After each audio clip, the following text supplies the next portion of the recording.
Graças, pais queridos, tudo bem com vocês? Nós vamos iniciar mais uma aula da nossa disciplina História da Igreja e o tema da nossa aula de hoje é a Idade Média. Nós vamos entender o que aconteceu com a igreja durante esse período. Então, eu gostaria de convidar você aí para juntos aprendermos mais um pouco sobre a história da igreja durante a Idade Média. Ok? Lembrando também, para iniciar essa aula, o que havia acontecido nos episódios anteriores, onde ali o imperador Teodósio ele acaba dividindo o Império Romano em duas partes. Se você perceber aqui, de acordo com a figura, nós precisamos lembrar que o Império Romano havia se dividido em Império Romano do Ocidente e Império Romano do Oriente. Ali no Ocidente, pela sua capital em Roma, e no Oriente, sua capital em Constantinopla, ok? Nós precisamos lembrar também que o Império Romano do Ocidente ele viveu tempos de prosperidade e no período dessa divisão ele começou a se enfraquecer e tendo como principal motivo as invasões bárbaras, ok? Então, com essa divisão e com essas invasões, novos reinos surgem na parte ocidental do Império Romano, certo? E ali a parte oriental, ela vai viver um período de extensão, de propagação desse império muito grande, certo? Um império ali que durou cerca de 1000 anos, indo ali do ano 395 ao ano 1453 depois de Cristo. Esse Império Oriental também é conhecido como Império Bizantino. Como eu já falei, a sua capital ela fica em Constantinopla, ok? Então, lembre-se que o Império Romano do Ocidente, por causa das invasões bárbaras e por causa do surgimento de novos reinos, esse império vai se tornar enfraquecido e ele vai experimentar um certo caos na economia, um certo caos na religião, um certo caos até na arte, na filosofia, na cultura. Então, é nesse período, ali mais ou menos com a queda de Roma, no ano 410, que a igreja ela começa a ganhar também mais força. E os papas começam a surgir, como a gente viu um pouco na aula passada. E esses papas surgindo, eles ganham poder e autoridade, certo? Os papas agora eles começam não só a ter um relacionamento religioso com a igreja, mas também um relacionamento político. E a igreja ela vai ganhando uma força política muito grande, porque ela vai tendo uma influência sobre o império muito grande, ok? Então, é, a igreja ali na parte do Império Ocidental, ela foi a única instituição que conseguiu trazer um pouco de ordem através da figura dos papas, ok? Então, ela se posiciona como uma grande influência para as outras nações e o objetivo da igreja ali também era promover uma ordem política e uma ordem cultural, econômica, além da ordem religiosa. Então, por isso que a igreja vai ganhando prestígio, por isso que a igreja vai ganhando influência e respeito da sociedade, porque a igreja ela mostra naquela situação que se preocupa com a sociedade, ok? Com a economia da sociedade. Então, ela ganha prestígios. Talvez ali o pessoal não estava nem preocupado com a questão da religiosidade, mas sim do seu bem-estar econômico, financeiro e cultural, ok? Então, a igreja também abraça isso no Império Ocidental. O interessante é que nessa mesma época, a igreja tentando se revirar em nível ao caos ocidental, do Império Romano Ocidental, surge a cultura do Islã, a religião do islamismo, ok? Na figura de Maomé. Então, para a gente ter uma ideia, esse rapaz ele nasceu na Arábia Saudita, na cidade de Meca, no ano 570 depois de Cristo. ele não teve uma vida muito tranquila, porque o seu pai morre antes mesmo dele nascer, e a mãe dele deixa ele órfão com apenas 6 anos de idade. Então ele cresceu na Pérsia, cresceu ali com uma família de comerciantes, seus tios eram comerciantes. Ele nasce ali em uma região muito idólatra. Ali na região onde ele nasce, havia uma cultura de se adorar vários deuses e também uma cultura muito idólatra, uma cultura muito doentia por busca de um significado de vida, mas uma busca em um lugar errado. Tudo isso influencia a personalidade de Maomé.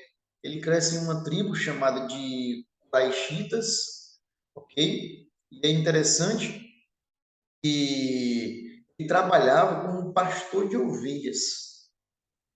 E antes dele morrer, ele morre no ano 632 depois de Cristo.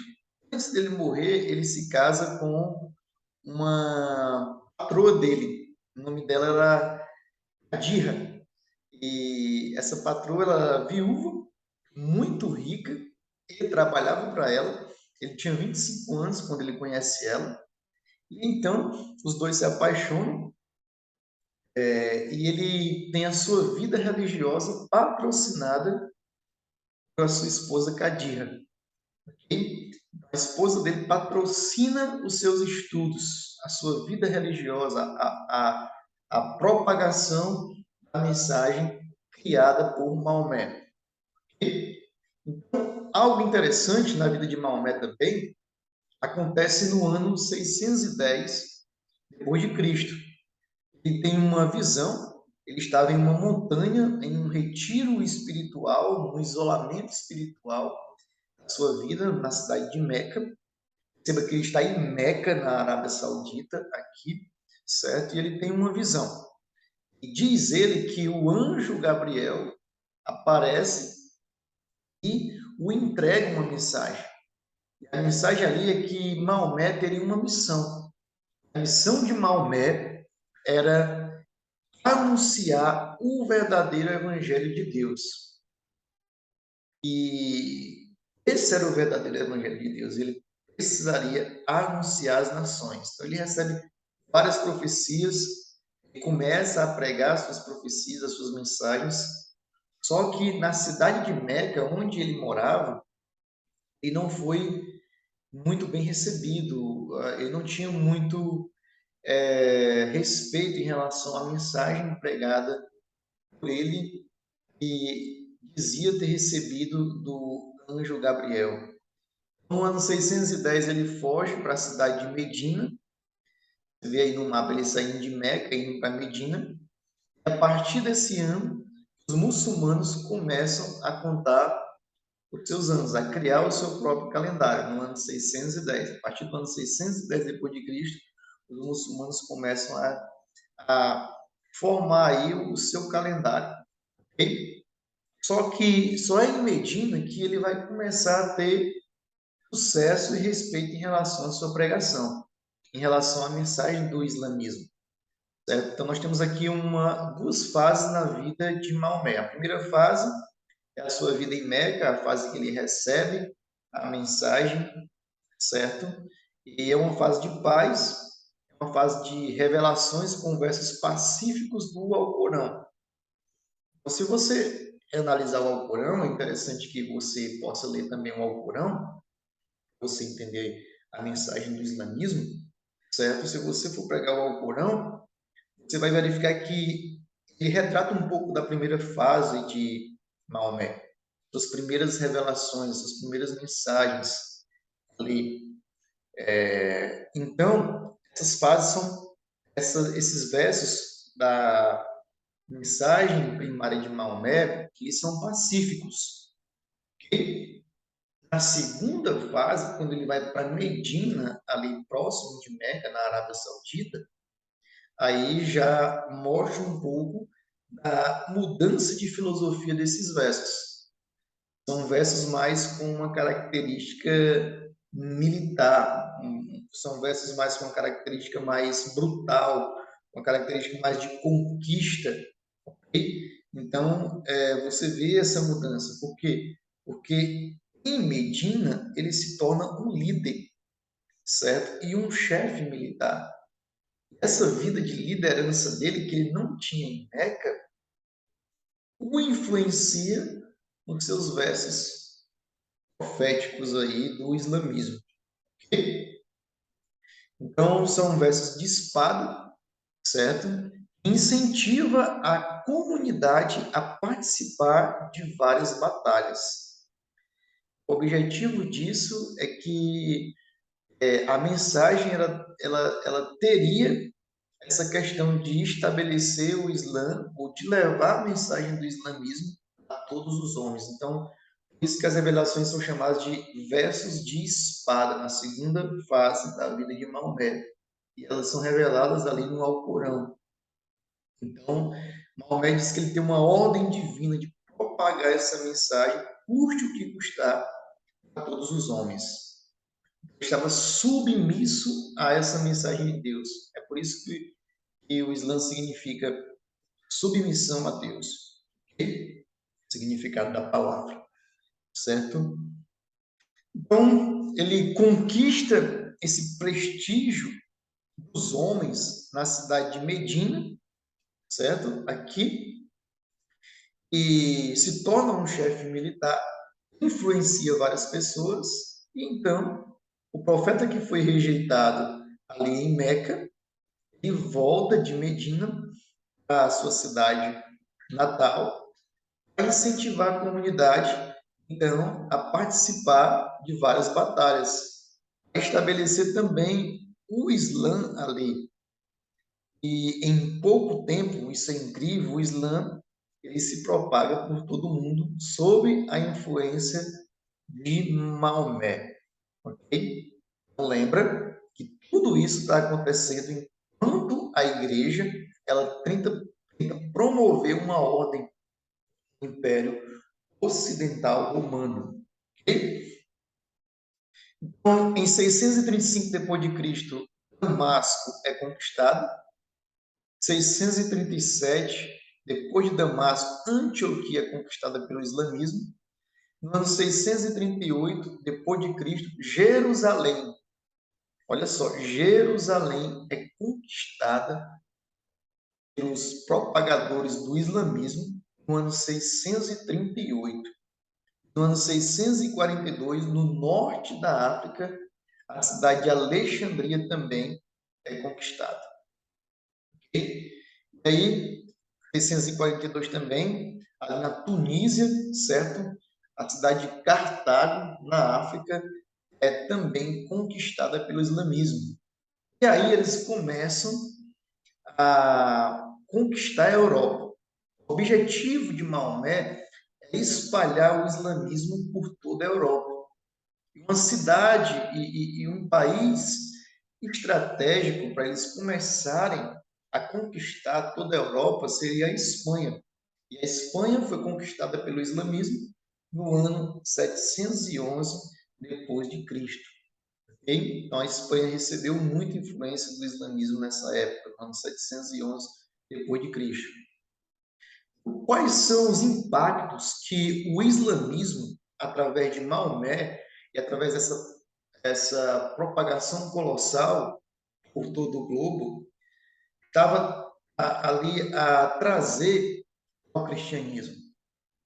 Você vê aqui que os impactos são o aumento acelerado do número de muçulmanos em volta dos cristãos, ok? Trazendo também um impacto na vida social, comercial, religiosa e na arte. Ok? Então, isso seria um problema para a igreja, que estava tentando se reestruturar e reestruturar o Império Romano. Ok? Então, depois de mais de 100 anos de propagação do islamismo, o islamismo agora começa a receber ali uma freada. Ok? Aconteceu então ali na Europa a Batalha de Tours, certo? Mais ou menos ali na França, porque depois da Espanha eles poderiam conquistar aqui, você vê aqui no mapa direito, eles poderiam conquistar a França, depois da França partiriam para os outros países da Europa. Então, ali entre Espanha e França acontece uma batalha de Tours, onde eles colocam ali um freio na propagação da mensagem do islamismo, certo? Então, o avanço do islamismo é acalmado nessa época, certo? A gente tem aqui em cena o surgimento do imperador Carlos Magno, certo? Esse imperador é interessante porque ele foi coroado por um papa, o Papa Leão III.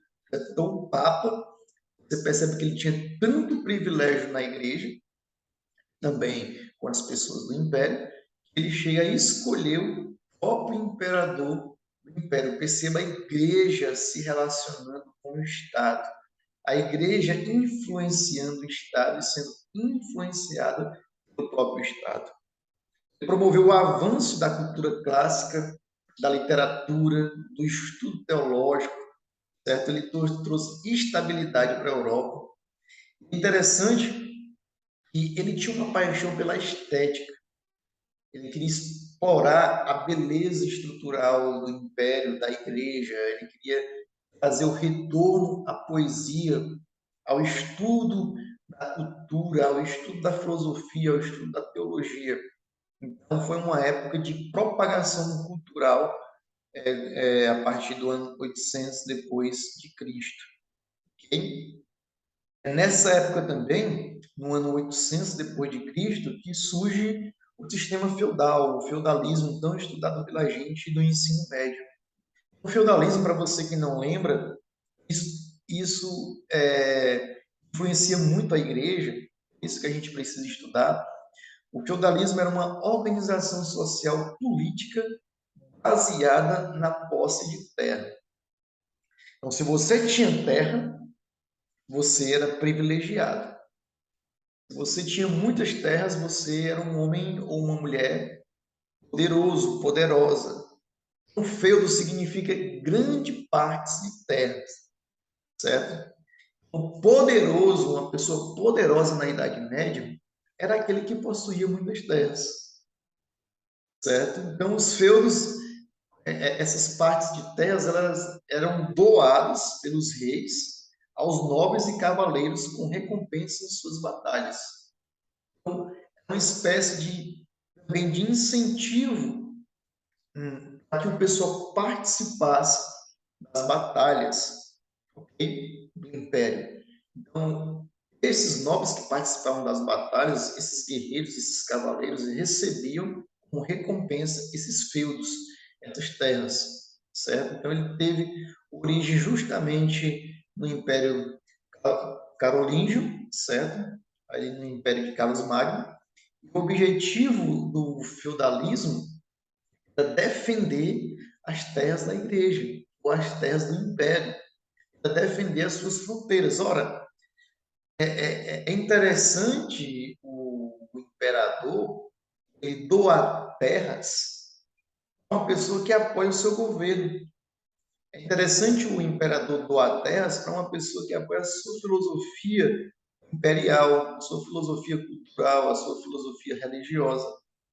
Então, quanto mais pessoas eram agraciadas com esses feudos, mais o Império Romano se expandia. É uma forma de defender as fronteiras do Império Romano, ok?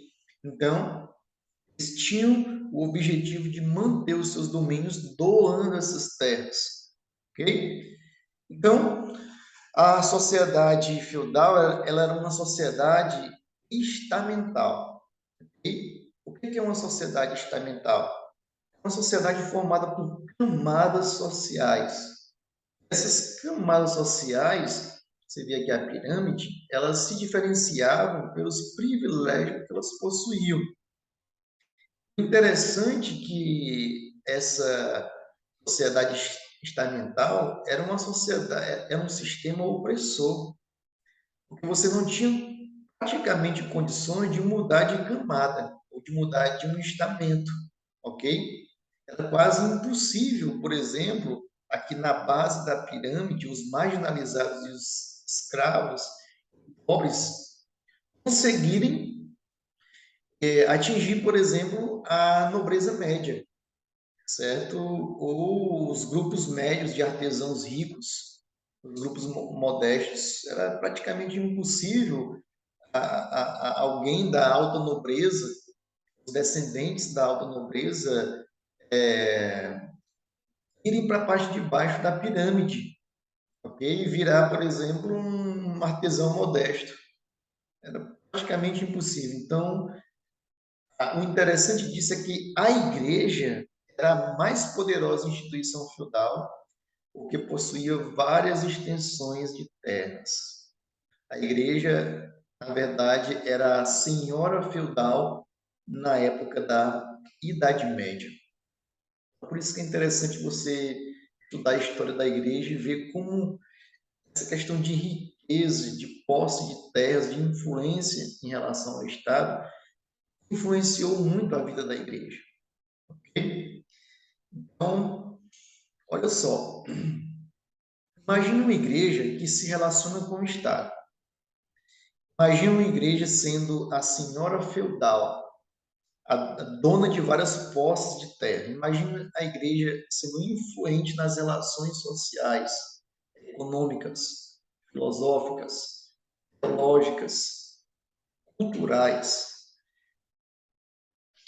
Qual a consequência de tudo isso para a vida da igreja? O que acontece? A igreja ela é tentada a se corromper. A igreja é tentada a usar a sua riqueza de forma errada. E foi exatamente isso, sob a influência da cultura do feudalismo, que aconteceu. A igreja ela se corrompeu. Então, morre Carlos Magno, e o papado, então, entra na decadência. O papado ele vai entrar em uma decadência. Perceba que o papado já começou errado, mas ele entra de ladeira abaixo em uma decadência com a morte de Carlos Magno durante o feudalismo. Ok? Então, nós temos aqui, com a morte de Carlos Magno, vem uma eleição de mais de um papa ao mesmo tempo, certo? Tem mais de um papa ao mesmo tempo dirigindo a igreja. E, para você ter uma ideia, estava tão bagunçada a coisa que um menino de 15 anos foi nomeado como papa na igreja. Vários assassinatos aconteciam na igreja com o objetivo de destruir o Papa atual para se alcançar aquele poder. Então a igreja ficou manchada nesse período papal com a morte de Carlos Magno. Okay? Para a gente ter uma ideia aqui, o Papa Estevão XVI ele mandou desenterrar o seu antecessor. No ano de 897 depois de Cristo, aconteceu o Sínodo do Cadáver, onde o antecessor desse Papa Estevão ele foi desenterrado, o seu corpo foi vestido com roupas papais, eles pegaram esse corpo vestido com roupas papais e passearam com esse corpo pelas ruas e dizendo que aquele corpo era considerado culpado, que o próprio corpo foi jogado no rio. Para você ver o escândalo e o grau de pecado que a igreja havia abraçado durante o feudalismo. Temos aqui o Papa Sérgio III. No ano 904, ele mandou matar os seus concorrentes. Ele teve um relacionamento com a sua amante e do fruto desse relacionamento surgiu um filho e o próprio filho se torna o Papa. O Papa João X ele morreu sufocado por um travesseiro. Então, perceba que essa questão de riquezas, de muitas posses no feudalismo, ela trouxe essa corrupção moral para a igreja, certo? Uma igreja que amava mais o dinheiro, uma igreja que matava pessoas para assumir a liderança, certo? Papal, uma igreja imoral, onde seus líderes dormem com a amante, têm filhos com ela, os filhos têm privilégios. Então, a igreja havia abraçado a corrupção. Papa João quarto aqui, João XIV, foi preso e envenenado. Ok? O Papa João Bonifácio também, 8, também foi envenenado. Ok? O papado era usado como um objeto de poder e influência política, certo? Então, foi um sistema bem problemático para a igreja, a questão do papado, na época da Idade Média, no feudalismo. Okay? No ano 1054, acontece também algo interessante na vida da igreja, o grande cisma. As relações com a igreja não estavam indo muito bem, certo? A igreja do Ocidente não se relacionava muito bem com a igreja do Oriente, em Constantinopla. Quais eram os motivos de uma má relação? Havia divergência em questões teológicas, políticas e econômicas. Houve então um rompimento entre essas duas igrejas. É aí que vai surgir, então, a Igreja Católica Apostólica Romana, o Império Romano do Ocidente, ali com a capital romana, nessa época que surge, ok? Antes havia só a Igreja Católica. Agora surge a Igreja Católica Apostólica Romana, no ano 1054. E surge então a Igreja Católica Ortodoxa do Oriente, ok? Ali pelos países da África. Tudo isso por causa de divergências teológicas, políticas e econômicas. Também que muitos dos católicos do Oriente, ali nos países da África, não concordavam com o sistema religioso, filosófico e político da Igreja Romana do Ocidente. Eles diziam que a Igreja não poderia se relacionar com o Estado e questionavam também as riquezas dessa Igreja. E houve então uma divisão do centro de poder. Ali a questão era: a Igreja deveria ser unida ao Estado ou não, certo? E o Papa Romano chega a excomungar o Papa Bizantino, Papa de Roma, excomunga o Papa de Constantinopla. O Papa de Constantinopla excomunga o Papa de Roma. Para você ver a bagunça que estava a igreja naquela época. As duas igrejas tomam, então, caminhos distintos. Okay? Então, nós vamos agora para as cruzadas. E as cruzadas, elas são bem interessantes. Ok? Lembra que o islamismo, ele conquistou quase o mundo todo, certo? O islamismo ele influencia através da vida de Maomé quase o mundo todo. A igreja precisava fazer alguma coisa. E se você lembra que eu falei, a cidade de Jerusalém, ali em Israel, foi conquistada pelo islamismo. Então, a igreja ela precisava fazer alguma coisa porque a Jerusalém era vista como uma cidade santa pelos cristãos. Os cristãos gostavam de peregrinar até Jerusalém. Era comum os cristãos praticarem essa atividade religiosa, de saírem de seus países para visitar, pelo menos uma vez por ano, como os judeus faziam, a cidade de Jerusalém. Então, as cruzadas foi uma ideia que a igreja criou para acabar com a propagação do islamismo e também para conquistar a cidade de Jerusalém. Então, a igreja usa esse tipo de guerra, que as cruzadas foram guerras dos cristãos para acabar com o pessoal do islamismo, certo? A igreja usa essa estratégia e ela diz, ó, se você for às cruzadas, se você for guerrear contra o pessoal que defende o islamismo, os pecados são perdoados. Vocês receberão uma recompensa de Deus. Então, ela nasce com essa questão de pagar os seus pecados e também de buscar uma recompensa de Deus e destruir a filosofia muçulmana. Ok? Então, o Papa Urbano II, no ano 1095 depois de Cristo, certo? Ele motiva o povo a lutar por Jerusalém. Jerusalém precisa ser conquistada. Jerusalém é nossa, Jerusalém é do cristianismo. Nós precisamos derrotar o islamismo. As multidões motivadas por essa filosofia do Papa Urbano II, elas então começaram a se envolver para se reconquistar Jerusalém. É interessante aqui que lembra do feudalismo, pessoal que não tinha muito privilégio, os pobres lá na base da pirâmide, eles viram nas cruzadas uma oportunidade de subir na pirâmide, de mudar de vida, certo?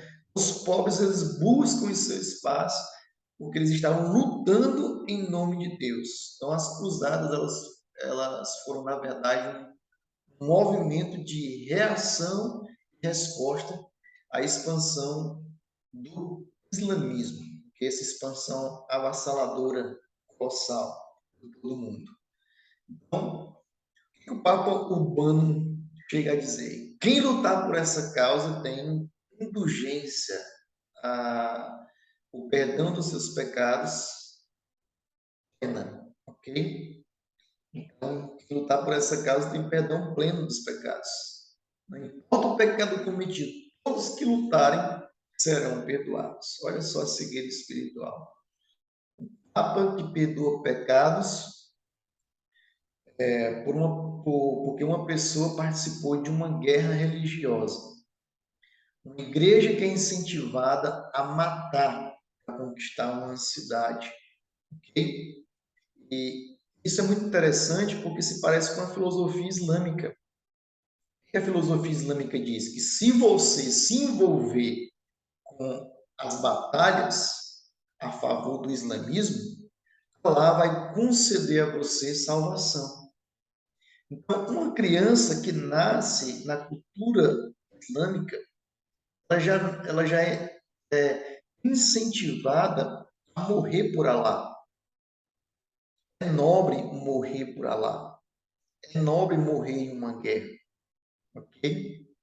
Isso é interessante, embora seja uma filosofia errada, antibíblica, você participar de uma guerra para matar pessoas, mas aquele que é criado no Islã, ele vê que morrer é algo interessante, morrer pela causa de Allah.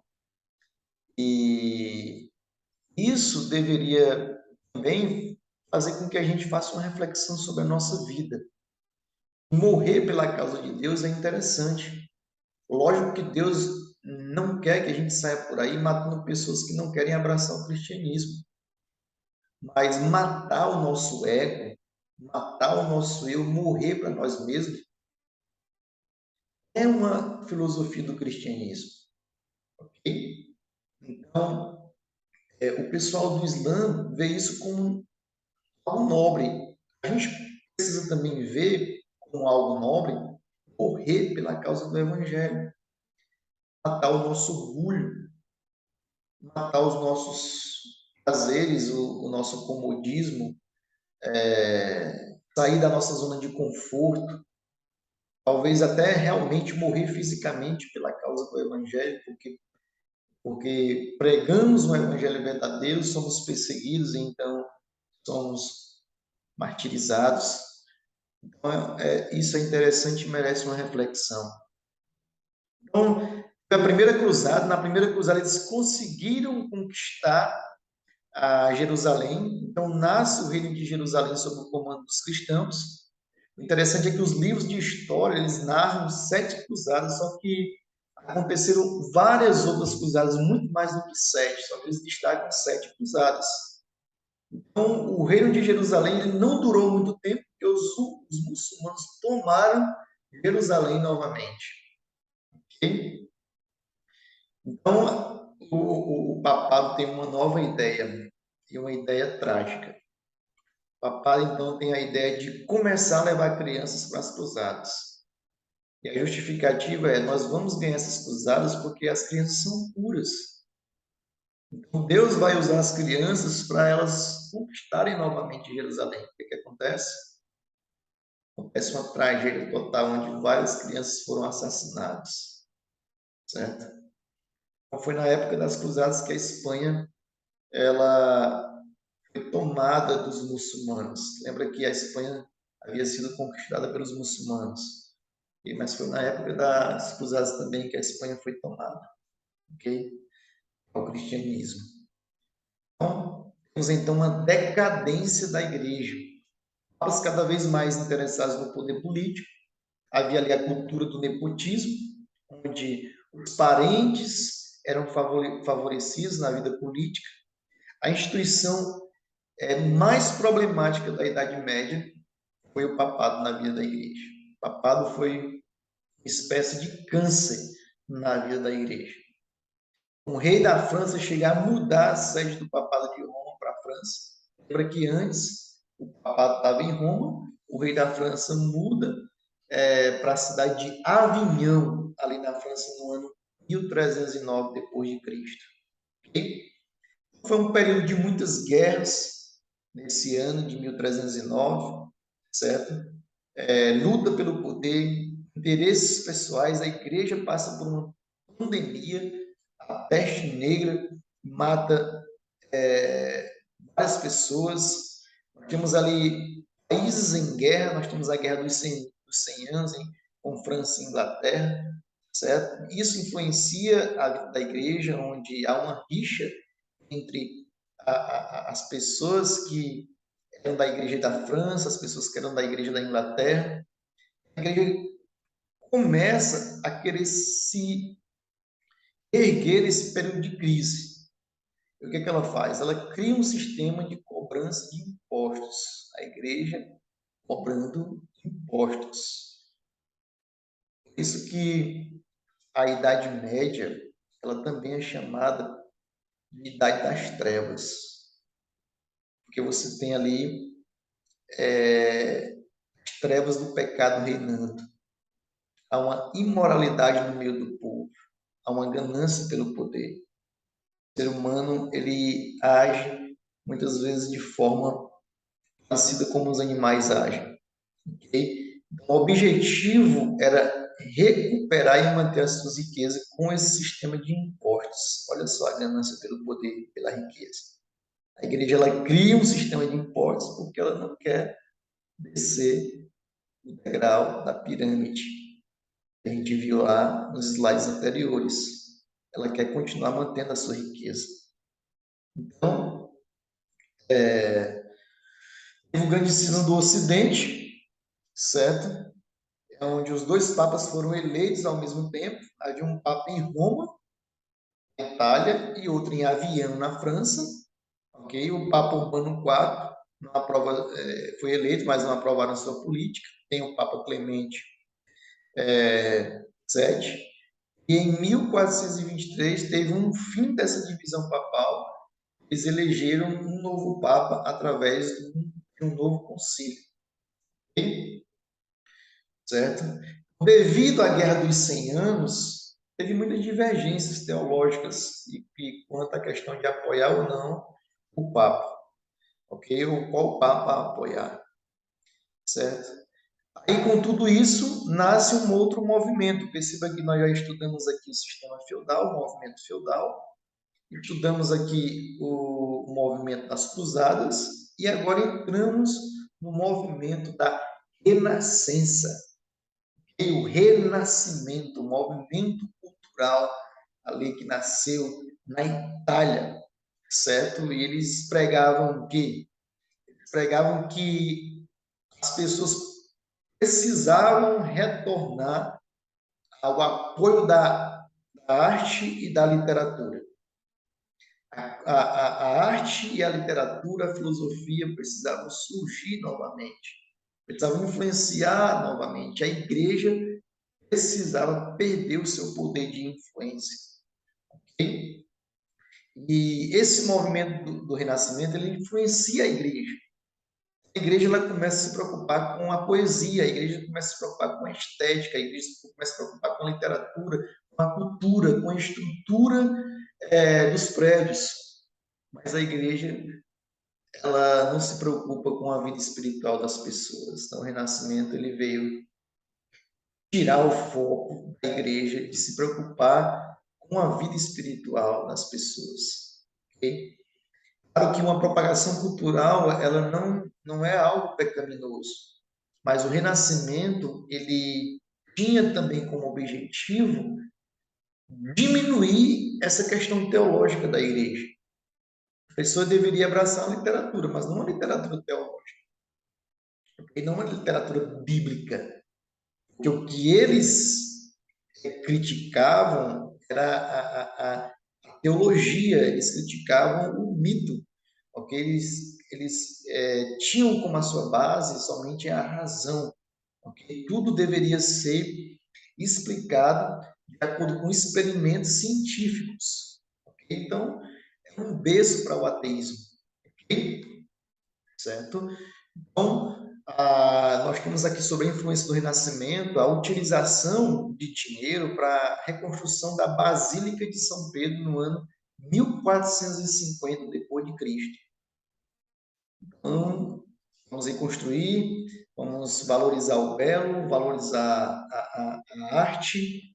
Então, isso acaba influenciando também a vida da igreja nessa questão de reconstruções, de construções novas, certo? Há uma valorização da estética, da filosofia clássica, da arquitetura. O ser humano agora não tem pecado.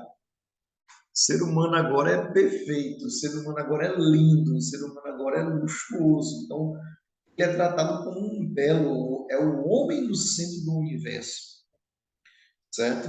Então, perceba que o ser humano tem um lugar de destaque durante o Renascimento. Ele é tratado mais ou menos como um deus.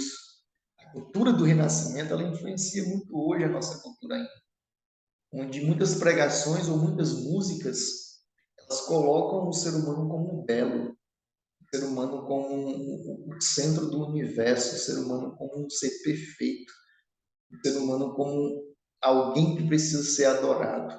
Então, tudo isso vem do Renascimento, ok? Então, a igreja abraça essa filosofia, só que para manter essa filosofia custa caro.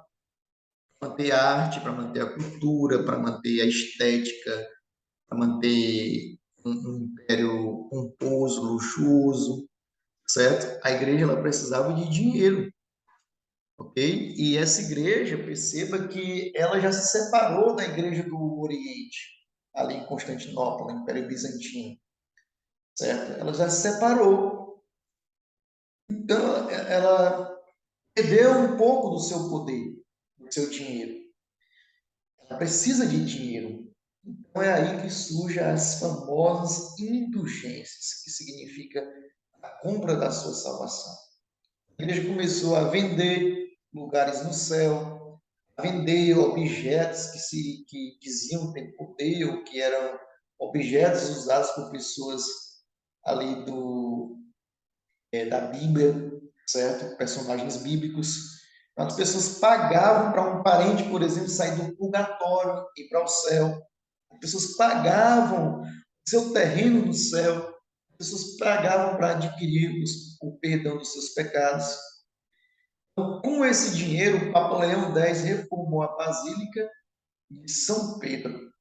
Okay? Isso ocasionou a insatisfação do povo, certo?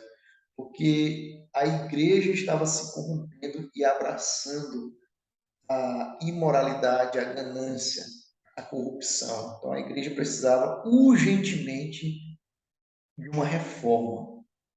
Então, essa ideia de reforma, ela surge não de um grupo desconhecido, mas de um grupo que estava servindo ali dentro da própria igreja. Okay? Porque para você ter uma ideia, como é a Basílica de São Pedro hoje, ali em Roma, certo? Basílica aí abraçada pelo Vaticano, certo? Olha só o tanto de luxo que essa basílica tem, uma igreja aí reconstruída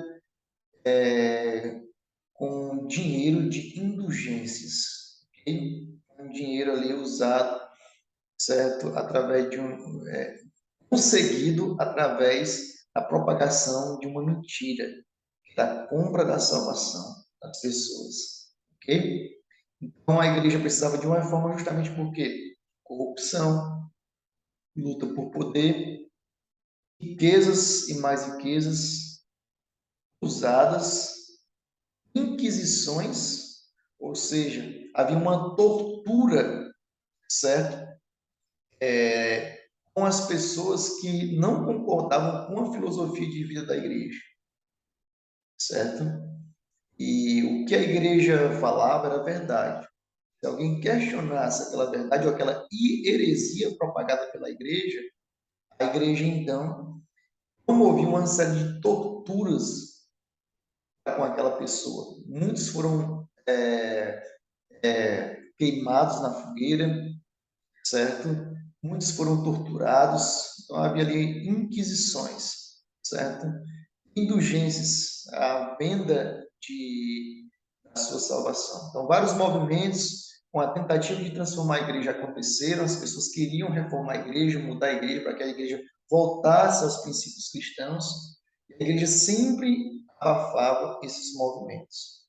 Os movimentos eram criados por padres, bispos, monges, que questionavam as práticas adotadas pela igreja. Então, ali já estava iniciando uma possível reforma na igreja. Nós temos aqui os pré-reformadores, temos o John Wycliffe, que traduziu o Novo Testamento para o inglês. Nós temos aí o Girolamo Savonarola, que questionou os erros da igreja. Por questionar os erros da igreja, ele acabou morrendo queimado em uma fogueira. Nós temos aqui o John Huss, que Huss significa ganso. Ele morreu queimado em uma fogueira, certo? E quando ele estava sendo queimado na fogueira, ele chega a proclamar: eles podem calar esse ganso, mas Deus levantará um cisne, cujo canto ninguém pode calar. Vocês estão me assassinando aqui, mas Deus vai levantar um cisne, e o canto desse cisne vocês não conseguirão calar. Aqui indica que ele estava fazendo ali uma profecia em relação à vida de Martinho Lutero. Okay? Então, ele lutou para que a Bíblia fosse o centro das questões teológicas e não a filosofia papal. Okay? Então, a reforma estava prestes a acontecer. Esse é o nosso tema para a próxima aula. Nós vamos estudar sobre a reforma protestante. Essa foi a nossa aula de hoje. Nós estudamos sobre a Idade Média. Eu espero que essa aula tenha abençoado a sua vida.